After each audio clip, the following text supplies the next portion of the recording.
All right. Good afternoon, everybody. Welcome to Tuesday Notary Titans for October 26, 2021. It's the last Tuesday of the month, which means we're right in the middle of end of month. So thank you to all of you who had an opportunity to join us today. Really appreciate you. And I just saw Laura pop in as well. So my name is Bill Soroka. I'm the founder of NotaryCoach.com, the author of Sign and Thrive, How to Make Six Figures as a Mobile Notary and Loan Signing Agent, and host of the Side Hustle Lounge podcast. I love being here. This is one of my favorite times of the week to hang out with Laura Biewer from CoachMeLaura.com. Laura, I know you're teaching today. I really appreciate you making time. How's it going? Going pretty good. Today is a class out in Concord. And it's a great day today. Exciting news because we're getting close to symposium. Just want to remind those who are registered for that, we sent out our first email to you to confirm your information. And if you did not get an email from info@notarysymposium.com, then please first check your spam and see if that's where it went. If it's not there and you don't have anything at all, please contact Carrie at Carrie Marvel Services so that we can reach out to you and make sure that you have a connection with us. Otherwise, come symposium, you won't be able to get in. So please watch out for that email that came out. And we already saw 5 bounces, where somebody made a typo when they typed in their email address. So please check out that. And let's see, anything else, Bill? I can't think of anything else at the moment. Well, are there any tickets left to Symposium? There are a few left, yes. So every day, a few less. So if you haven't signed up for that and would like to, please go to NotarySymposium.com and purchase ticket button, and we will take care of you. All right, fantastic. And I included that link inside the chat window as well. Thank you. Also, Bill. guys, we do have a very special guest. Some of you might know Carol Ray from Notary 2 Pro. She's going to be back just for today only, helping to answer some questions. Now, it might take a few minutes because she's having some technological difficulties as well. Carol, if you are on, let me know. We'll get you signed up. I think she has to type in letter by letter the link to this Zoom, so it might be a few minutes. But she's got some exciting stuff happening too, which we will dedicate the last few minutes of the show to hearing all about some of the cool new stuff Notary 2 Pro has going on. Guys, Tuesday Notary Titans is like an old-fashioned call-in radio show, except we're live, we're here. I love seeing all your faces. Thank you to everybody who can turn on their cameras. That's awesome. The best way for this to work is to use the raise hand feature on Zoom. And then when we call on you, please tell us what state you're in, because that's very important. And then directly ask your question. If we need some backup story or have some more questions for you, Laura or I or Carol, we'll probe a little deeper and ask you those questions so we have a better understanding of what's going on. Also, on a call like this, when we often have 200 or 300 people on the call, the highly technical calls, document specific, sometimes this is not the best venue for that. Both Laura and I make ourselves available with free coaching calls, text messaging, and SpeakPipe voice messaging that can sometimes work a little better for those highly technical calls. But these calls are great for how to grow your business, cultivating relationships, scenario situations, how to handle stuff, all that good stuff that helps not only you, but everybody else who's listening. All right, let's jump in. Apollonia, I saw your hand up nice and early today. What's going on today? Tell everybody what state you're in too. Good afternoon, everyone. Hi, Laura. Hi, Bill. I am in Illinois. I don't have more of a question. I have more of a PSA for all of my fellow notaries in Illinois and across the country. This past Friday, I experienced my first fraudulent mortgage signing attempt. Ooh. And so my PSA is to know your state's IDs and driver's license designed like the back of your hand. If you do not know, if you're doing a loan signing and the signer presents a state ID or driver's license from another state, Google and Secretary of State for that state is your best friend. I was presented with a driver's license, an Illinois driver's license that had a bright yellow orange real ID star on it. And I see these IDs all day, every day. I do this full time. The real ID gold star is gold metallic in color. You see my background here? Their photos on their ID looked just like my background. They looked like virtual Zoom snapshots. Mm-hmm. I just wanted to put that out there. I didn't know that this was even possible. I was shocked even in the moment. I have contacted, how did I find out that that the IDs that were presented to me were fraudulent or invalid? I called my Secretary of State's records department. See what the name of that department is in your state, but in the state of Illinois, it was called the records department. Someone had to transfer me to that department after I let them know that I needed to validate IDs. And I spoke to someone in the records department and they validated for me that these IDs were in fact fraudulent based on the issue date and the race of the individuals in their system versus the race of the individuals on the documents that I had. I'm going to tell you this right now. I emailed as soon as I learned that I thought that I had fraudulent IDs. Yes, I did get pushed back in the emails.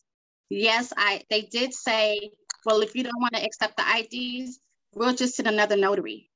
I did not want that signing to go to any other notary in my state or anybody else because I just went with my gut.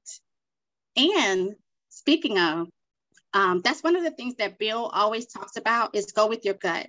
But one of the other things I pulled out of my trick bag was what Laura always says, what else do you have in your wallet? He didn't have anything. So I just wanted just to put that out there. Look at those IDs, kind of tilt it a little bit so that you can see the hologram. Make sure that you know what's supposed to be on your IDs. And just, if it's not in your state, look it up. The fraud is real. I diverted a $172,000 cash out. And just imagine, it made it through underwriting. There's questions. So, and that's to be investigated. It's actively being investigated with the fraud department, with the lender. But I just want to put that out there. Please take your time. Don't be so passive and quickly to get in and out. I know it, I get it. But please take your time and look at these IDs, study them. And if you don't know, just look it up. And to Bill and Laura, and even Carol, thank you all so much for always drilling into us what you constantly say and saying, Bill, with staying professional. I kept a cool head the entire time. They had no clue that I had already tipped off the title company and the lender and the signing service. They had no clue. I completed the signing all the way through. Yes, I did. I did not get up and go. But also, too, it was more like I was struggling with the signatures and the pictures. And I said, what else do you have in your bag? So thank you, Laura and Bill and Carol. We miss you, Carol. But thank you, Laura and Bill, for always what you drill into us and teach us every week, because it worked for me in that moment on this past Friday. So I just wanted to share that. I don't have a question, but please be careful and please just take your time and look at these IDs. Apollonia, thank you so much for sharing that story. That it just really highlights the critical role that we play, right? Like sometimes we get caught up in the business side of things, not necessarily anything wrong with that. Like you can build a really comfortable living, you can make a huge difference in people's lives. But part of that role is being the last line of defense. Literally, in your case, Apollonia, the last line of defense against mortgage and identity fraud. Who knows what that situation is? So that was a good catch. And I like how you handled that too. I already saw some questions popping up in the chat window about halting the signing and, do you confront them at the signing table? And Apollonia clearly did not do that. And I would never recommend that you do that. In a fraud situation, guys, look, if you're the last person that's standing in the way of $176,000 in cash, you do not want to be on their turf confronting them. You are not the notary police. That is not your job, not your role to do. So don't do that. Exactly. Laura, did you have anything that you wanted to? I saw you nodding your head quite a bit during Apolonia's share. No, I agree with exactly how she handled it. And I love that she used that what's in your wallet, because to me, if what's in their wallet can't support what they're trying to present to you, that's a problem. Yeah, excellent. And then I also just want to add the one of the resources that a lot of notaries use, a lot of us use, is the ID checking guide. I'm going to post the link. National Notary Association sells it. And if you use Laura's discount code 50321, you can get free shipping when they send that out to you. So I'll type that in there too, free shipping.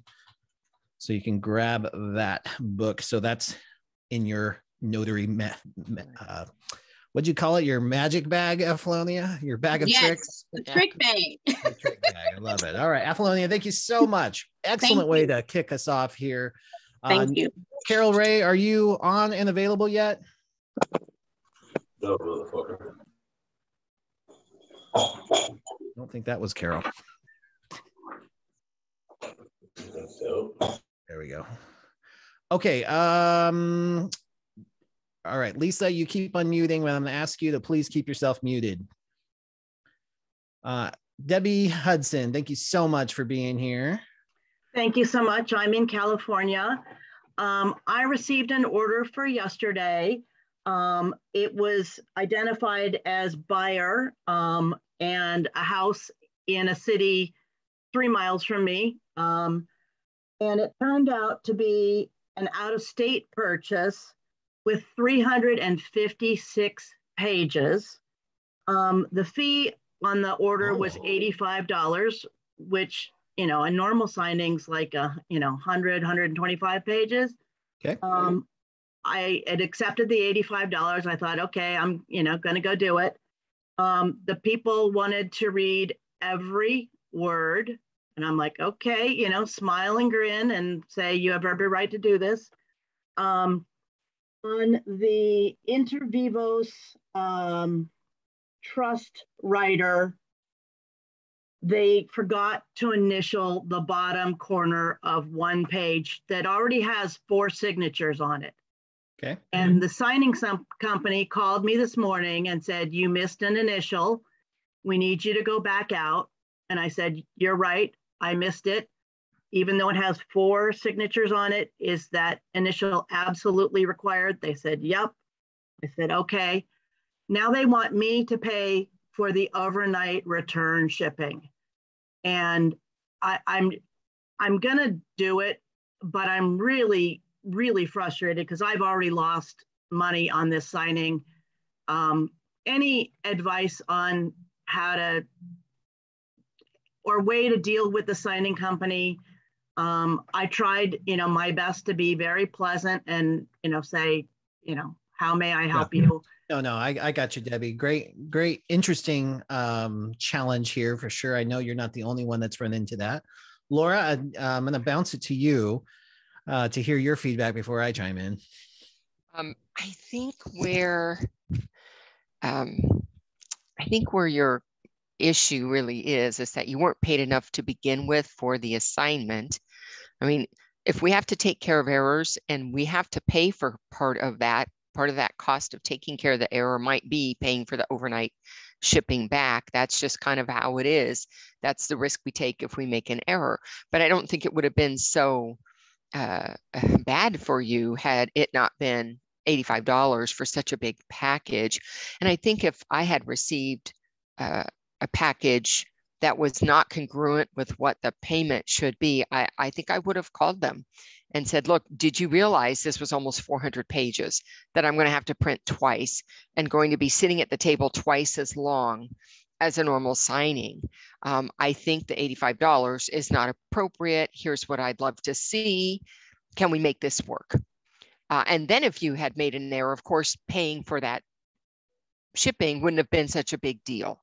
I think it's just like irritating at the end because you accepted a job at payment that just wasn't right in the first place. And that's where I would have started, is I would have fixed it up front when I saw that's what it was. And if they weren't willing to do that, I would have said, you need to reassign it because your time is more valuable than that. And I don't think that was reasonable to expect you to do that. Yeah, I'm gonna say ditto. And Debbie, you know, when I used to get so frustrated in these situations, it was really me I was frustrated at because I did not take Laura's advice. Like I knew I should have, and then I'm like, oh, it's well, $85 is $85. And then something like that happens. And then I'm kicking myself in the rear end for it.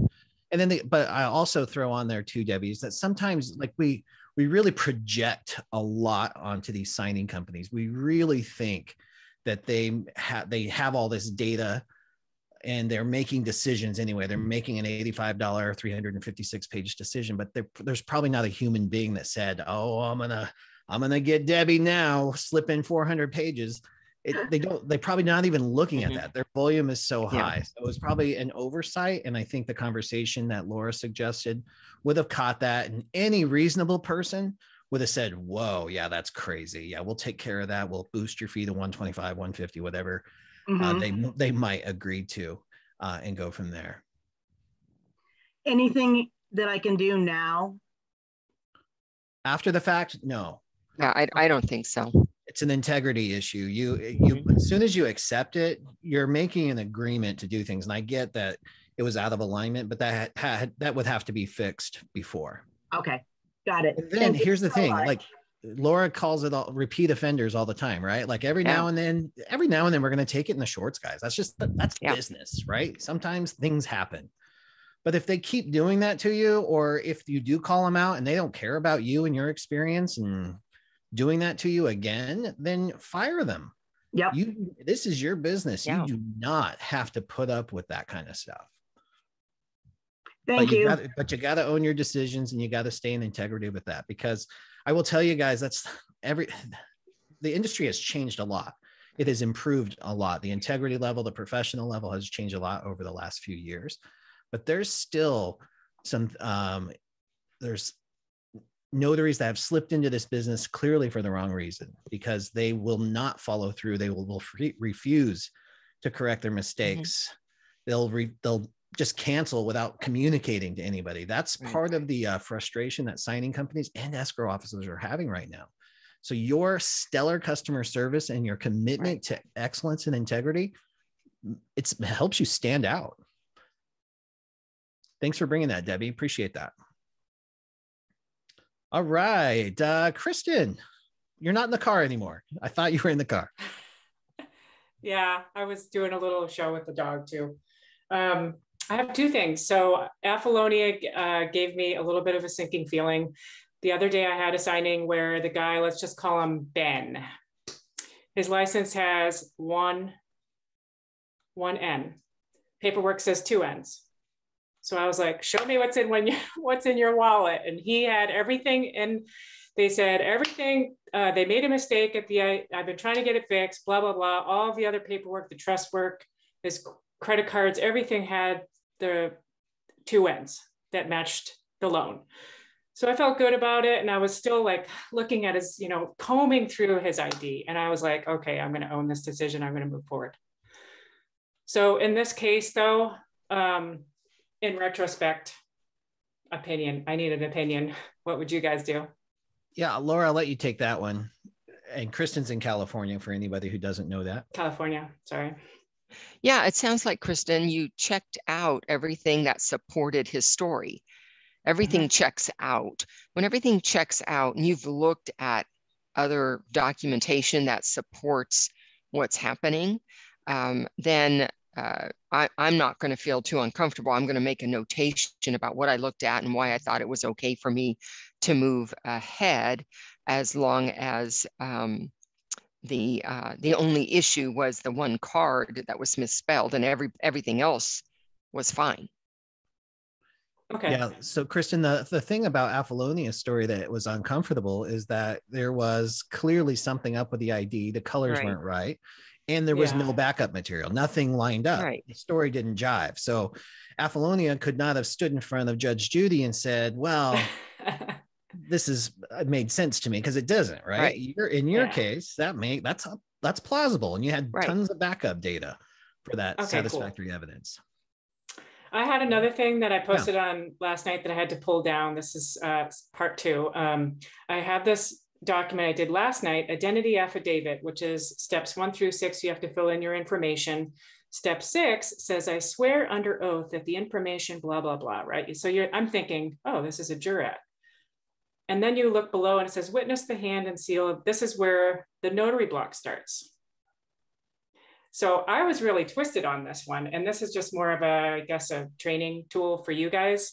Notary block starts where you witness the hand and seal of the undersigned. The instrument was acknowledged before me. So it doesn't have any of the proper California information, but I went back and forth with this. I stared at it for an hour last night. Like, I did this wrong because it's a jurat and an acknowledgement. Well, I talked to Lydia. I think her name is Bull or something. She's up in Murrieta. Lydia something or other. I think you know her, Bill, because I saw some communication there. But she said it's only an acknowledgement because the number 6, they're not swearing to you. They're swearing to something else. I don't know. It's not part of the notary block though. So I took that and went with it. It's an acknowledgement. Have you seen this document before? Identity affidavit? Well, the ones I've seen, Kristen, it's not a notary act at all. It's where the notary is saying this is what took place and I'm signing off that all these things happened, and they're trying to make it look like that, but you can't notarize your own signature. Did you see a place for your signer anywhere to sign their name? Yes, witness the hand and seal of the undersigned. They signed. Then below that, it says the instrument was acknowledged before me by the signer and then signature of the officer.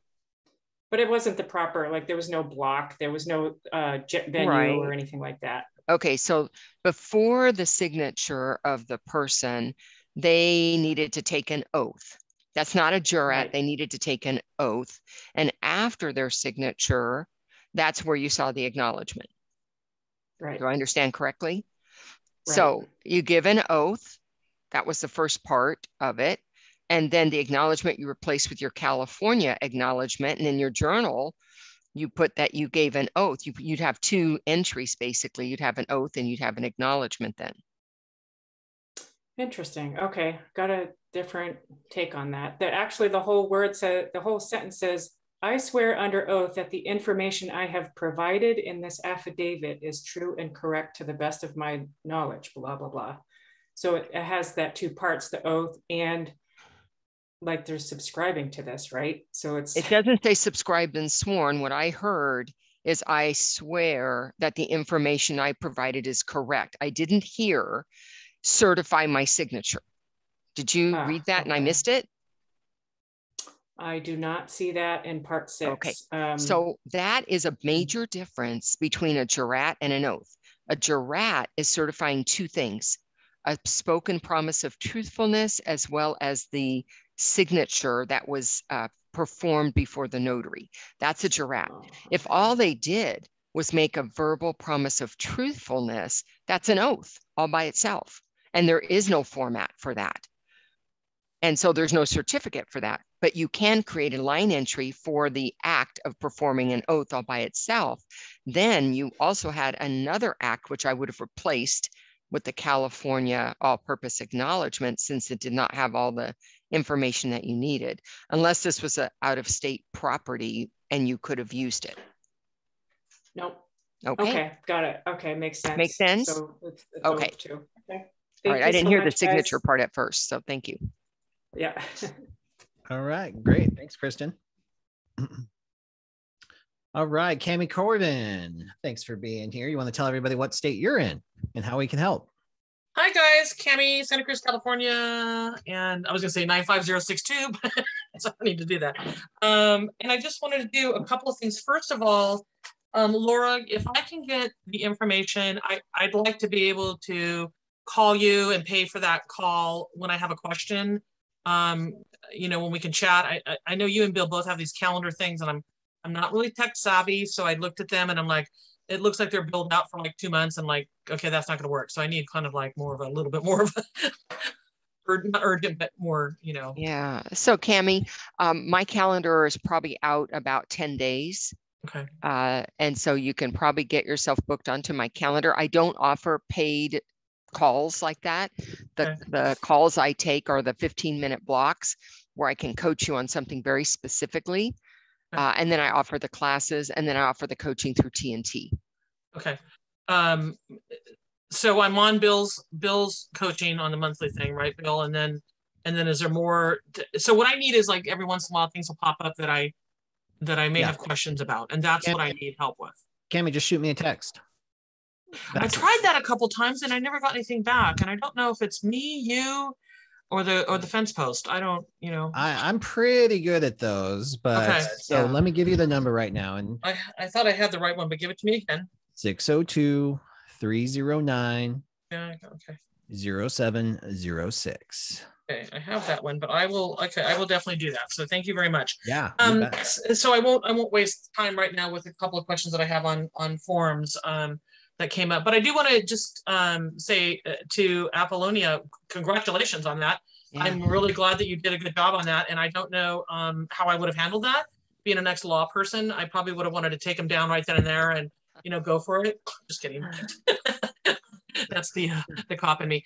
But yeah. So you did a great job, and that's very good. I had a couple of win-wins, and I just wanted to thank you guys. My directs are coming more and more. I had a $2,000 week, I think the week before, and that's my highest that I've had since. Mm-hmm. I'm on my goal this week for the 15 and then plus some now. And I'm hoping that I don't have to deal with, fortunately, some of these signing services that a lot of the other people are dealing with and having issues with. And I do, you know, I don't know if it helps for you guys, but I have a set standard that I work with, and it's the set standard in my area. But I also, when I get these other calls, when they call me or they email me, the first thing I say to them is, you know, great, can you tell me how many pages are in the packages? You know, is there a scan backs that are required? And I try to get a big gist of what it is that they want, because that's my fee right there. And it's always $150 for scan backs. It's always $150. Those take way too much time. And most of my directs, I don't have to deal with that. You know what I mean? So yeah. I think it's having the worth that you feel. But I do got to tell you that I was 100% error free with this one direct. And yesterday I missed something. I'm like, ah, got it. There goes my 100%. And Bill and I, we've talked about this. I'm one of these like sensitive HSP type people. So I have a tendency to take these things personally, and it's really hard for me not to, and just like blow it off. So if anybody has any kind of suggestions on how to shake it off and just go on, let me know. Yeah. Awesome, Cami. Thank you for sharing your wins on that. I really appreciate that. And I think that's what people need to hear right now too. So, and when it comes to owning these mistakes personally, I took that so personally for the first several years. It's the hardest part of owning a signing company too, because I have pride in my work. And when other people are out there doing work under your name and make a mistake, it can eat you alive a little bit. It does get better. And you've got it comes down to control for me. Like I can't control everything, and how I can control how we respond, because everybody makes mistakes. Perfectionism does not exist. So well, there's my problem. Drop everything and fix it. Everybody knows you make a mistake, but it is how you handle it, guys. Yeah. I have never told a notary that we can't use you anymore if they make a mistake and they fix it and they've got a great attitude and they own that. Right. The ones that we no longer use are the ones that argue. No, I never missed that. No, that never happened. Oh, you should have said something. Or no, I'll get to it next week. What do we got here? We got some feedback coming in. So let me get these people muted. Sorry, guys. Everybody keep yourself on mute if you're not actively talking, please. Thank you so much. All right. And the other thing I want to bring up too, I just want to touch base on something else Cami talked about, is Cami's obviously made the choice to go direct. And I highly encourage you, if you're looking to build a business that's sustainable, meaning that it is going to last beyond the refi boom, then you really need to start taking measures to go escrow direct. It's time to start cultivating those relationships. I know that it seems scary, but it is imperative to your success, and that's coming up. It does not have to be cold calls. It does not have to be door knocking. It does not have to be talking to strangers. There are ways to warm this up and be authentic and connect on a deeper, more authentic level. But you've got to start moving forward on that. Can I ask you a question on the directs? Is it, I'm one of these giving types, right? So I'm constantly sending them pizza, once or twice a month. I'll send them lunch or something because I know they can't get away from their desk, right? And so I send it to them, and I'm kind of a giver. Can you ever give too much? Yes. Okay. Can you define that? Well, so, I mean, definitely under $50 per person, because there's some banking laws that they have. The title escrow officers have to be cognizant of. And then sometimes it comes off really needy, and that I've been told, look, I get it. I love you too, but you don't have to keep giving me gifts. You don't have to keep sending me cards. You don't have to keep buying us lunch, So, but when you have that kind of a relationship, like with your clients, they feel comfortable to tell you that, like, hey, let's just do this. And I'll still do it sometimes. Yeah. Buy the entire office lunch sometimes just to show appreciation. Right. So it's kind of balanced out now. And you got to find your own rhythm too, because every relationship is different. So it's some people, their love language is gifts. Their love language is getting cards. They love that. They eat it up, and they're not going to stop you. And if you enjoy doing it, great. If that's what the relationship is based on. I think where I'm at right now is I'm at the point where I will do the whole office. I'm going to tighten that down. And then my actual directs within that office would be more often, if that makes sense. So, a bottle of wine or some chocolate, hamburgers, somebody likes a hamburger cheeseburger type thing. You know what I mean? Whatever it is that they specifically like. I'm trying to do that maybe once to twice a month. Yeah, probably once a month, once a quarter, depending on like I said, depending on the relationship. But it depends on why you're giving the gift to. If you're giving it out of fear of falling off their radar or appearing ungrateful, that's probably not the best. That's probably, there's some neediness coming through on that at some level, right? Mine is, I'm just so thankful. I'm thankful that they're using me and helping me build my business, and I appreciate it. And that's my that's where I come from. And I'm just one of these giving types that, I would do the same thing in a relationship, right? I give too much, I guess. But well, that's a whole other conversation. I know, right? Totally Let's not even go there. That 15-minute phone call won't be covered on that one. Cami, if I were you, though, I would probably say let's roll back and just start with a handwritten thank you card. If you're really feeling grateful, just do a card. You don't have to buy them stuff. You don't have to spend money on that much of a frequency. That would be my opinion. And before we bring Carol Ray up, Laura, anything else that you would add to that? I was just thinking that sometimes what we mean to communicate isn't always how it's interpreted on the other end. So when I heard Bill say it might come across as needy, that may not be our intent and what we're doing, but that could be how it's perceived on the other end. So we want to make sure that it's not all about us and what we need to do, but about how it could be accepted on the opposite end. And I love what Bill just said about keeping it simple and doing a heartfelt thank you card for the gratitude that you have in the business relationship that you've built with them. And then on occasion, you might include something, and then that's when that makes it special. Yeah. I think you're right, because I'm kind of feeling, and for me to actually start feeling like I might be giving too much, that's probably a good indication, right? Yeah, it's a sign, right? Yeah, you're already there. So I have one more left to do today, and then I think after that I'll leave it until Christmas. So okay. Thanks, guys. I appreciate it. Great conversation. Thank you. Thank you so much. All right, let's bring Carol Ray up here. Carol, are you on and Where live? Carol Ray, you're on mute. Can't see her. There she is. Oh, okay. Hey.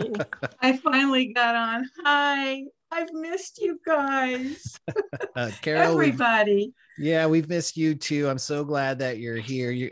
I know we're going to give you the last 10 minutes of the show to talk about all the cool stuff that's going on with Notary to Pro, but would you like to do an intro for if there might be one person on the call that doesn't know who you are? Well, my name is Carol Ray. I'm the founder of Notary 2 Pro, and this week is our 12th anniversary. Started this business at the end of October 2009, and I'll get into the other stuff that's going on, but I'm really excited to be here. I've missed you guys a lot, but We've missed you the too. focus had to be Notary 2 Pro. Right. Sure. Yeah. That's why I kind of left. But I'm a guest today, so I don't have to be asked questions that I might not have the answer to and be embarrassed. Well, we're so glad that you're here, Carol, and Yeah. we've got a few more hands up. So we'll jump over to Sherry Tizano. Sherry, what kind of question do you have for us from Montana? And Sherry, you're on mute. I'm just going to get that as a t-shirt. All right. Sherry, Okay. there she is. Am I here? You Yeah. are. Okay. I just wanted to address the other young lady that was talking about fees. When I get a call, I always ask them, first of all, if there's any scan backs. And then I do ask them how many pages.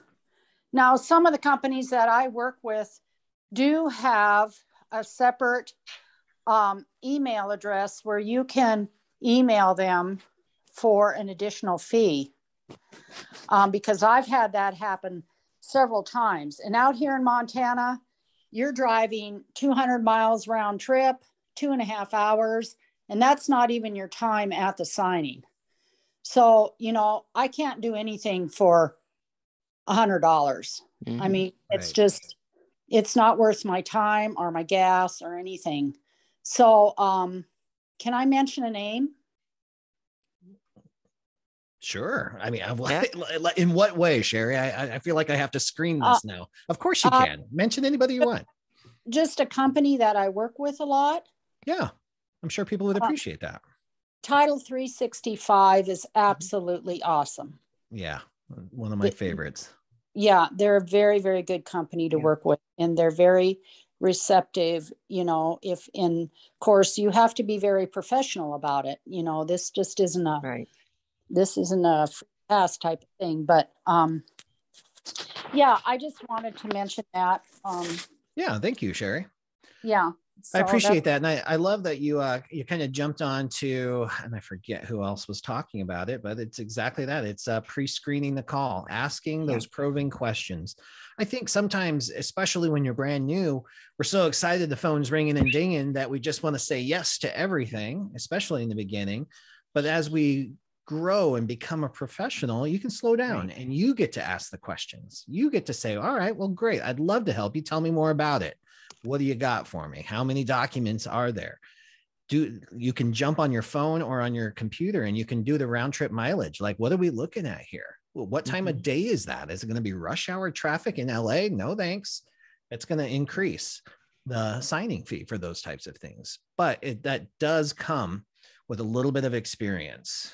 It's unless you've got this kind of experience in a past life, it takes some getting used to. So give yourself some grace for that too. Thank you for sharing, Sherry. yeah, I have, in addition to that, I actually have a schedule of the towns that I travel to. So, you know, when they say, okay, this is the town where the signing is, then I know immediately what the mileage is, what the time is. And then if they say, if they want to argue with me on the price, then I give them that information. So, you know, if they can't come over to my side of the table, then I just withdraw from the signing. Yeah, I'm not your notary. That's one of the things Laura says all the time. Yeah, we can't be everything to everyone, and it's okay. And you can turn down an appointment and still maintain a relationship, preserve the relationship. It doesn't have to burn the bridge just because they don't want to meet your fee on one particular appointment. Absolutely. Awesome. Thank you for sharing, Sherry. Okay, thank you guys. Have a good day. Bill, just to help people support, like, let's give them a framework. we've thrown out some of the questions you could ask. Having an intake form, your own intake form, so that all the questions are on a piece of paper for you every time. You can start scanning, what do I need to ask? Because until you're really good at it, you're not going to think of all the important questions at the moment, because your brain, one half is saying, I got a job, and the other half is they're in a hurry. I got to hurry up and say yes or no, or they're going to hang up on me. So if you identify the top 5 or 6 questions that you might have, that would help you determine, 1, is this a job appropriate for you? And 2, is this a price point that's appropriate for the job they're offering? It's going to go fast enough, that you can get through them. You'll be consistent, and you'll feel more confident when you get the job that you made the right decision. Excellent. Love that. This is it's like prompting, guys. If you can't remember everything, like whether it's an affirmation, if you can't remember how great you are, if you can't remember what questions to ask when the phone rings, set yourself up for success. Yeah. Build the prompts in, have it on your phone, create a document, stick it, have a laminated form that you carry around with you, whatever it takes to get you where you need to do. Right. It's worth it. Speaking of which, Phil Shannon, thank you so much for being here. What's going on today, Phil? It's always a pleasure, guys. It's great to see the 3 of you together. It's been way too long. So, Carol, it's great to see you. But as you know, Bill, this afternoon, right after TNT, I've been gone for the last couple of weeks. I'm working way too hard. I want you to know that. I'm ashamed of myself. Luckily, I'm out of the club, as you can see. I'm in my shorts and flip-flops, but I will be ready in about 20 minutes for a presentation. We've got some amazing new announcements that we talk about on Ron Line 21 about the new identity theft services that we provide, which are really, really important for notaries. So if you want, I know they can find me on your website. They can also text me. My phone number is probably in the chat as we speak.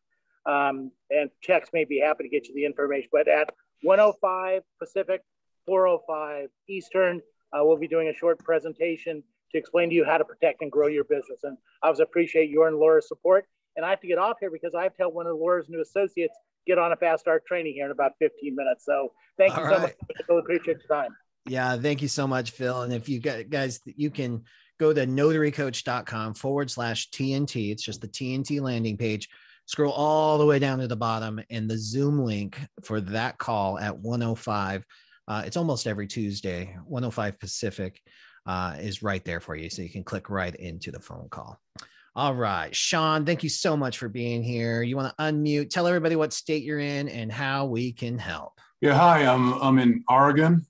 All right. And got a question. I've done about 10 signings and I've never got a return on the Patriot Act. And I know you've talked about it before, but I guess YouTube can be your worst enemy too, getting some conflicting info on how you would, when it comes to like one form of verification required or 2, and typically you have 2 lists, the first list being your typical driver's license ID with, picture ID, and then your second social security card, property tax bill, and etc. Would you, when it says one form of ID, I've heard some people say you need one form from each one of those lists, like, driver's license and then a social security card, or one form of ID verification, just your driver's license, for example. How would you? Great question, Sean. Carol Ray, you want to jump in on this one? No. She's like, no, ma'am. Well, Sean, the right above the graph that shows you tells you the lender's requirements. They decide. If it says only one form of ID required, then it's one of the primary forms of ID, and it's only from that column. If they say they need 2 forms of ID, then it's one from the primary and it's one from the secondary. Okay, and could you do 2 from the primary list? If they, for example, they had a driver's license and a passport, because those are stronger than the secondary list. If they didn't have, yes, a social security card, for example, on hand, or. Yeah. Laura, do you have any opinion on that? So I do try to get from each of the 2 categories when it's requested, but if they don't have something and they only have two from the primary list, I'm going to go with the two from the primary list. So I have two IDs. I've not had any callbacks or rejections because I did that. Okay. So that's just my that. experience.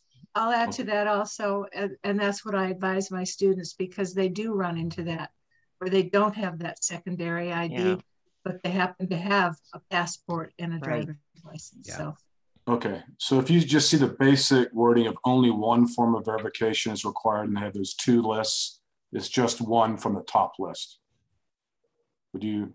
Yes. Yeah, that's it. That's correct. Okay.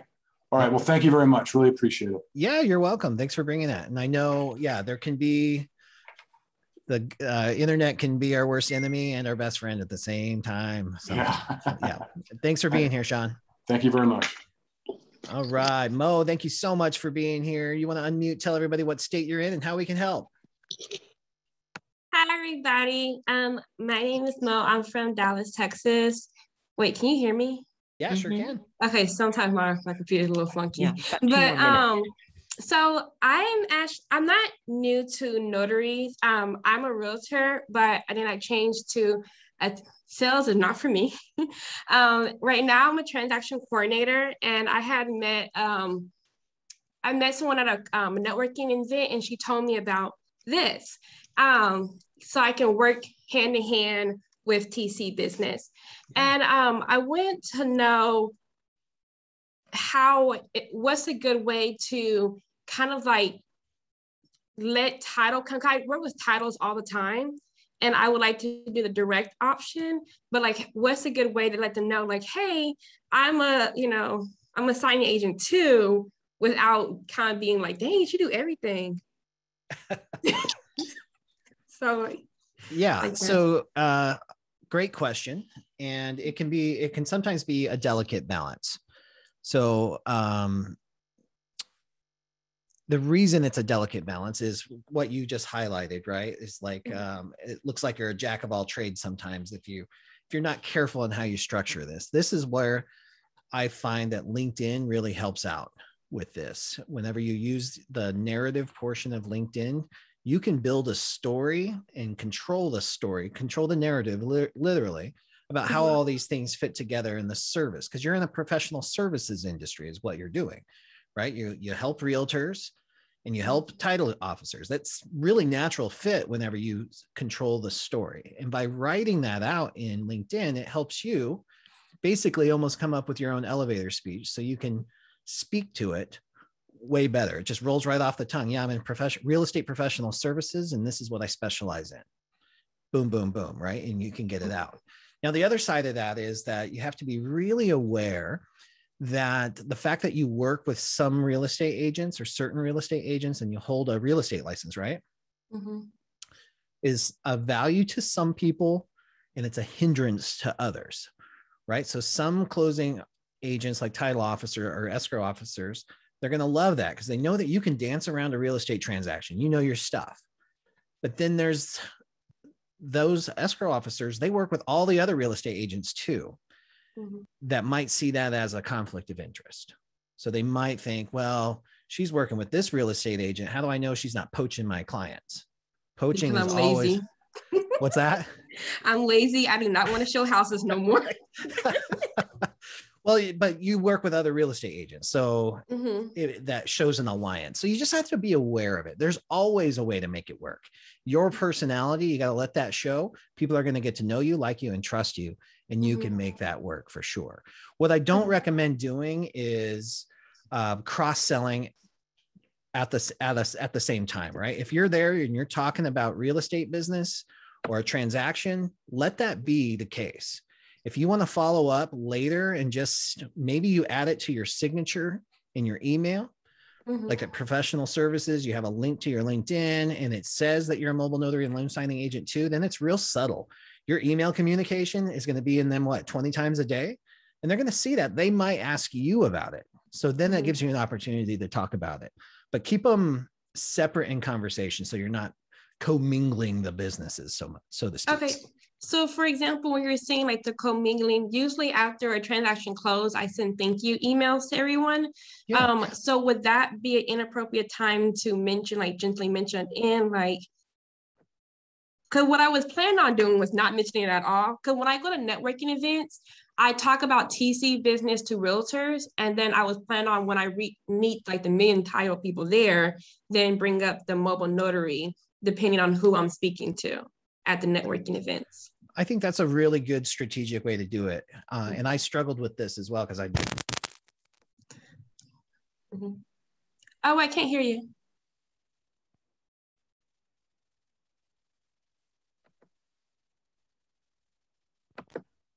Bill, you dropped off.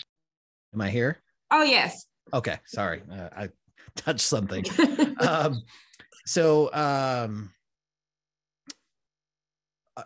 was in this boat as well. I had all of these different businesses, but the way that I structured it is I tried to link them like with a media company. You know, I called myself some sort of media company so I could talk about all of these different things. And then you gear it to your audience, right? If you're talking to a escrow officer, then you might be talking about the mobile notary and loan signing agent. But I want to go back to what you said. Let a thank you be a thank you. I think this is the biggest mistake that everybody, not just notaries, make, is they write a thank you card and then they sell something in the same breath. Mm-hmm. Let a thank you be a thank you. You know that they're your target audience. They're your ideal customer for something else. Follow up, send a separate email that just says, I really enjoyed working with you. You're so passionate about what you do. I'd like to see if we could expand our relationship. Are you open to a conversation? Can I buy you a cup of coffee? You want to get a cocktail? You want to have lunch? Do you want to just get on a Zoom real quick? Whatever it is, so you can approach that separately. That's what I mean by separating it. And then letting an authentic thank you just be a thank you. Okay. Well, thank you. And thank you for your book. By the way, it was recommended a million times and I have it right here. That's how I found out about this morning. Oh, great. Well, good. I'm so glad that you're here. Yes. Okay. Glad you found us. All right. Now, guys, I know we have a few more hands up, but I want to invite Carol Ray up because this is Carol Ray's 12th anniversary of Notary to Pro. And they are doing some amazing things and updates over there. So I want to turn the stage over to Carol so she can tell us what's happening. Well, I'm really excited to be here. I've actually missed this quite a bit, but we have grown far beyond anything that I ever dreamed of. When we started this, Barbara and I, my daughter and I started it. She's been kind of the creator side. And we've worked really hard for 12 years, but our business has exploded, which means that we're spending a great deal of time mentoring our students. And that was really the reason that I had to pull from this, because that commitment to me is extremely important. But some exciting things have taken place because of this, because she and I have been overwhelmed with the amount of work and attention that it takes to run something like this training, which is everything to me. And the rest of my family has now jumped in and joined us. And this is truly now a family business, which includes Barbara, my oldest daughter, Lori, my youngest, who I'm sure she's mentored a great deal of you, a number of you, and everybody loves her, and my son, who is a great businessman. He owns his own company and does marketing to corporations, bring them business. And so he's joined us. He's now the new CEO of the company. We've gotten formal here. And and then my husband of 58 years, soon to be 59 years, has also been contributing. So it's so rewarding for me to see what we have managed to do in 12 years and the fact that we are now a family, truly a family business. So I wanted everybody to know today, as of 2 hours ago, is the launch of a brand new website.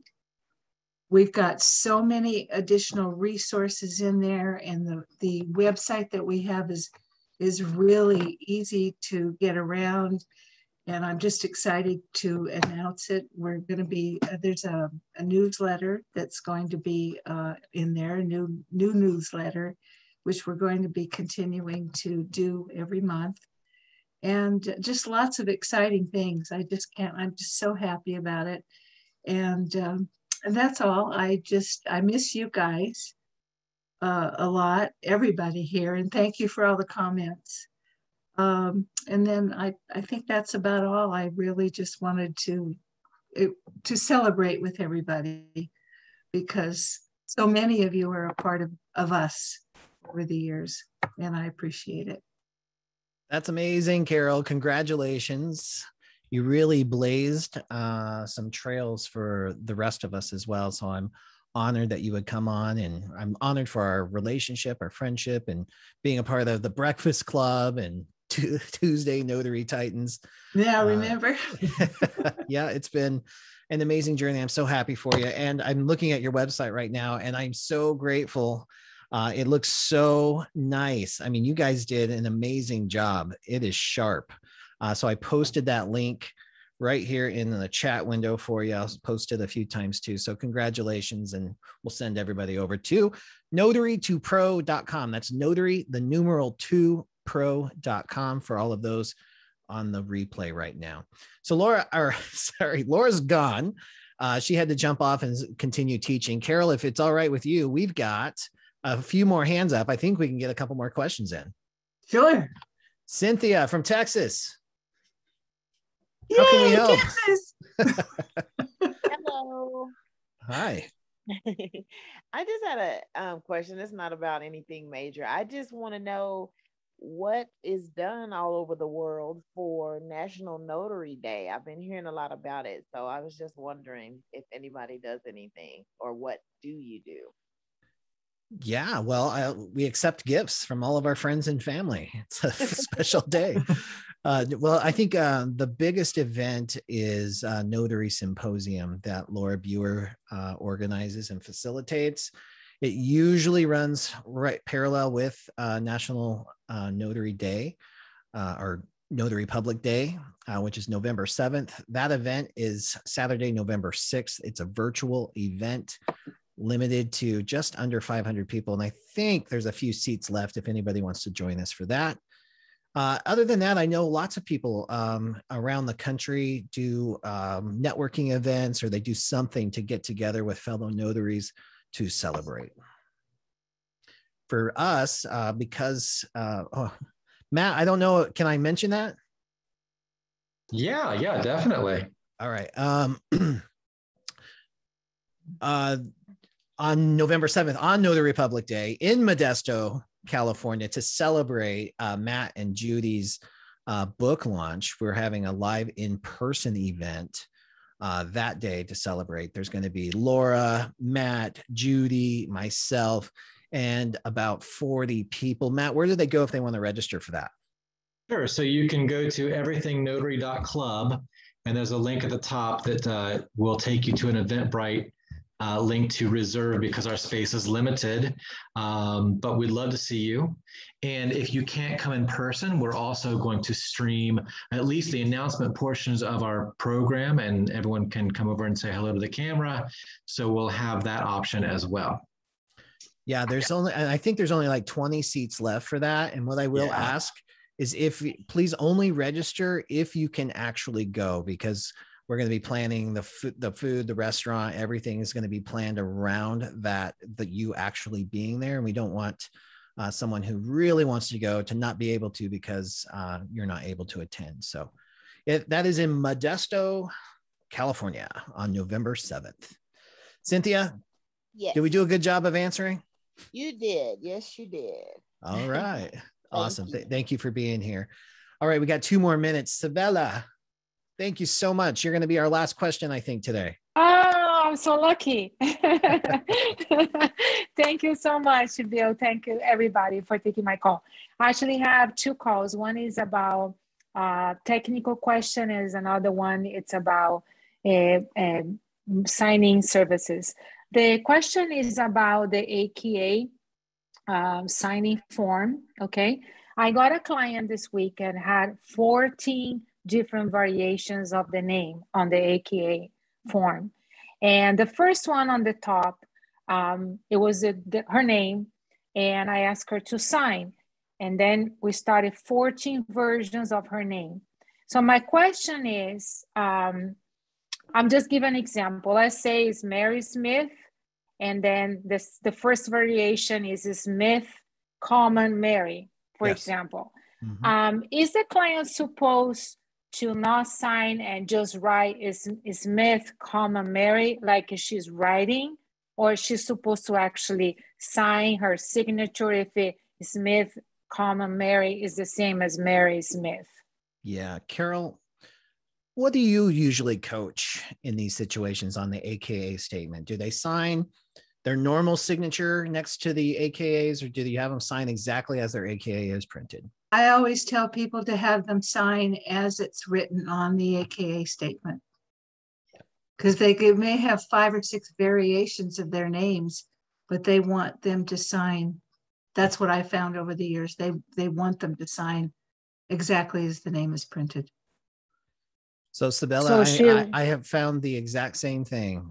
I tell the borrower that this is what the lender's expecting. They want you to sign like this. I have had some say, nope, not going to do that. I'm going to sign my normal signature because that's my signature, and they'll sign all the way down.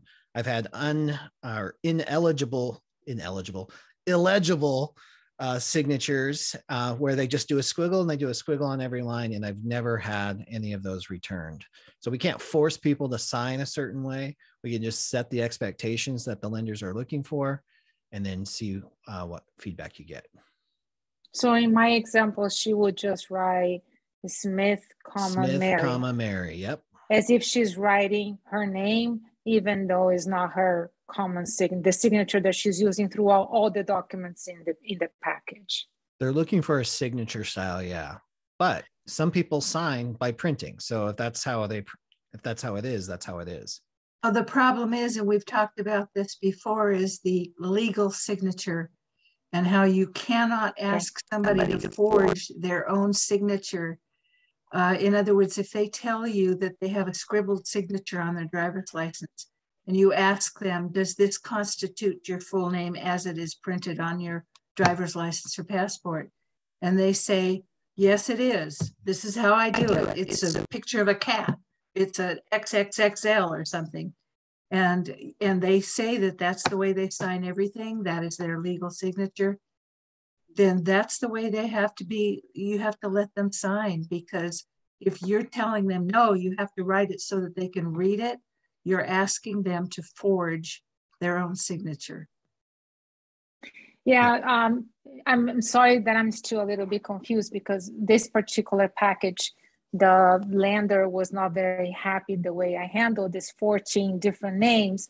I asked the client to, whatever her name was her name, even though, for example, the last name came before the first name, to use the same signature that she was using in all the documents so far. And whatever was not her, because there was 14 options, to put never known as.